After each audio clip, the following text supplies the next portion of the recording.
सर्वमङ्गलमाङ्गल्ये शिवे सर्वार्थसाधिके शरण्ये त्र्यम्बके गौरि नारायणी नमोऽस्तुते। शरणागत दीनार्त परित्राणपरायणे सर्वस्यार्ति हरे देवी नारायणी नमोऽस्तुते।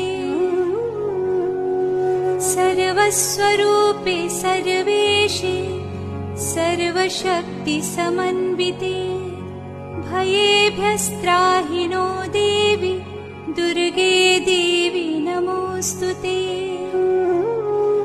रोगान् शेषानपहंसि तुष्टा पृष्टा तु कामान् सकलान् भीष्टान् त्वामाश्रितानां न विपन्नराणां त्वामाश्रितायाश्रयतान् प्रयान्ति।